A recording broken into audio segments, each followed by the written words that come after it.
7th game of the World Series against the Boston Red Sox in '75, and I got a base hit to drive in the winning run in the 7th game, the 9th inning, 2 outs, so forth, and they called mine a damn blooper. What did they call yours? Look like a line drive the next day, though, right? Yeah. All right, I mean, I'm looking at these guys, and we all have gone a lot of different places, but I've always said that you have that bond that you'll have forever as winning a world championship. Where's Mark? You're the TV analyst, you're on Brendan. Here, give it to Brendan when he finishes. What do you remember most about that team? I can't tell if this is on, but yes, this is a group that not only extremely talented, but this is a group that trusted each other. We trusted each other. We had a manager that had our backs. We had a front office that had our backs. And you know, yes, it takes a lot of talent.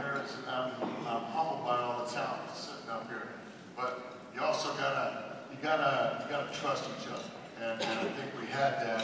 And I want to add that Gonzo got the hit, and I led that inning off and all that. And people forget how big a hit Tony Womack set up.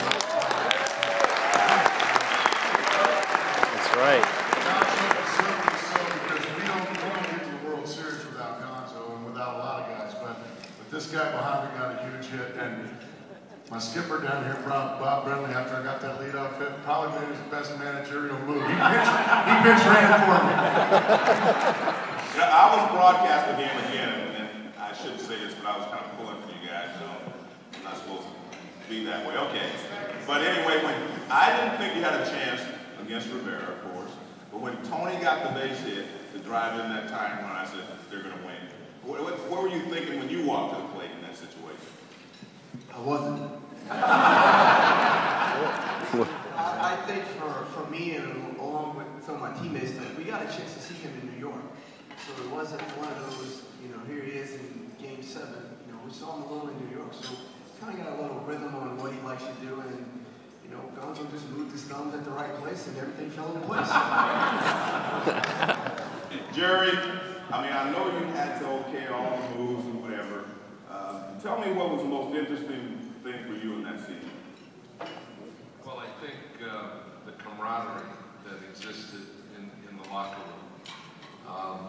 Being around basketball most of my life, and then seeing a different culture in baseball, this group really was together. It was a combination of Bob's leadership and staff, and then the players, the leadership of some of the vets that came in and some of the younger players.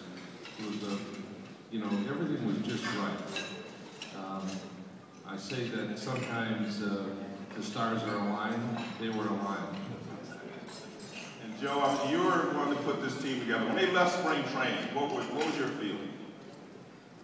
It's a cliche, but I really thought if we could stay healthy, this team had a great chance to compete. And as everybody has said, it's an overused word, but the chemistry, you know it when you see it, and you can't fake it. And this team, they trusted each other. They believed in Bob. I told him a story tonight. I'm not going to tell it before. I had a player say to me at one point, you know, there were a lot of times during the season, Bob would make a move, and we'd sit on the bench and say, we really don't get this, but you know what? We have to make it work for him. And that's a rare thing, because you play for Rickey Henderson, you know what I'm talking about. When a team believes in their manager, they'll do great things. You're right about that. All right, who else wants to talk? Come on, let's go.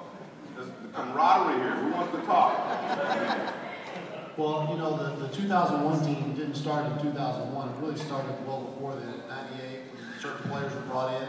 99, when I came in, Gonzo, a number of other players. And I remember Jerry coming to me and saying, you know, there's a lot of great players out here in this league that will never play for the Diamondbacks, but they're not the right kind of players to be on this team.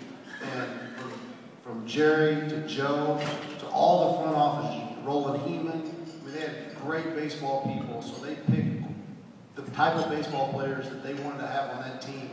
And there's a reason we won in 2001, and that really is it. It started at the top with Jerry and filtered his way down, and he brought in the right kind of players to make us be a 2001 championship team.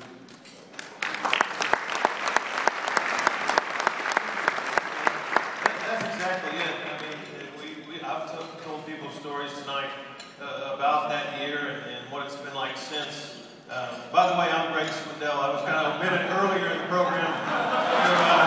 When they named everybody, so you're right, Snake.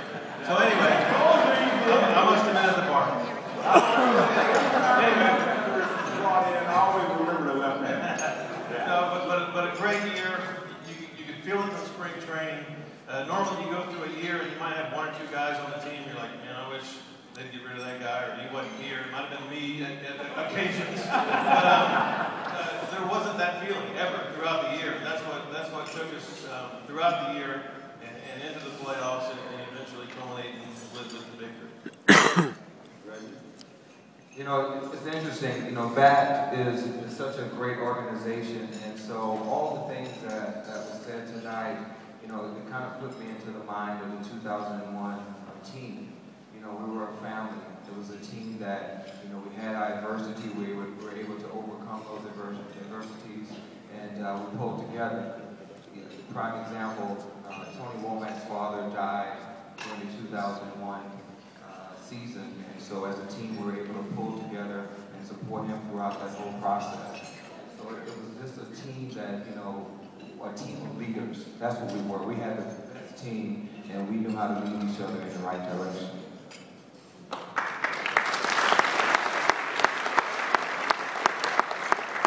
One thing I remember, we never had a losing streak. We had two guys at the top of the rotation that put an end to losing streaks fast. And BB always had a meeting. When things were going bad, he always had a team meeting the day Randy was pitching. Smart man. I tell you, you know, for me, Joe, it was a year of kind of ups and downs. The first part of the season, I was playing every day. Second part of the season, Counts ended up playing second base and did a great job for us. But I had the opportunity in Game 7 to sit there and clap with everybody else in the stands and just enjoy what was going on. And about the 5th inning or so, I started getting up and going to check the lineup and check to see when I could get in there or potentially get into the game. And I never quite found that point. And so the 9th inning rolls around and I'm sitting there and I'm watching and I'm thinking, okay, I'm not going to come up with this situation. If Gracie gets on, I think Greg Culver's going to get it because we're going to bump him over and Greg Culver's going to get it. I never had an idea at all that I was going to get in the game. So I'm sitting there clapping and just cheering along with my teammates and the fans. And of course, BB, I think, was probably the only one that was thinking kind of, you know, if something happens, if we end up getting first or second, we're going to throw Jay up there. Well, I was supposedly one of the better bunters in baseball for a long time. As I bunted that ball and I'm watching Rivera jump off the mound and throw the ball to third base, I'm running out of first base thinking, I just screwed up the World Series. I just screwed up the World Series. And so, of course, I ended up getting to first base, and Gracie said about Tony. Of course, Tony and I played together in Pittsburgh, and he and I have been close, you know, forever. And of course, he got that big base hit, and I'm thinking, oh my gosh, you are such a fine friend and teammate. And of course, I think it worked out great because I ended up getting to score a winning run. So it was a thrill for me to be able to do that and to run home and see Matt waiting with his arms open wide and to be able to jump the full 2 or 3 inches off the ground and celebrate.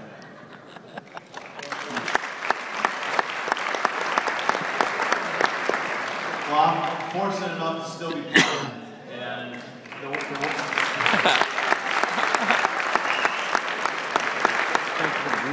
Great counsel, yeah. Every year I hope that I can be a part of something that we were a part of in 2001, and I try to, it's a hard thing to explain to other players about how a group of guys who had accomplished so much, had been to all-star games, like you said earlier, won home run titles, had done everything, could sacrifice themselves for the team. And I try to explain it to guys every day about when that happens, how special it can be. Because this group did that, and it was the reason why, you know, it was so special, and for the rest of our lives we'll always remember it.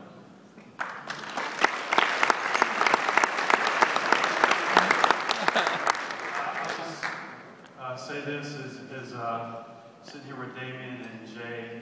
We were 3 of the original members of the Diamondbacks in '98. And we were very close to losing 100 games. We were made fun of by every team in the major leagues. We were the laughing stock of the big leagues, from our uniforms to the field that we played on and all that kind of stuff. So to be a part of that and then turn around in such a short period of time and win the whole thing is very rewarding for us for what we went through. But it was all a team from day 1 till this game 7. And it didn't matter if you made the most amount of money or a minimum. We went there to win a ball game, and we did everything we could, each and every guy, whether you were the starter or the guy off the bench. And it's very special when you have a team that's #1 goal is to win more than anything else.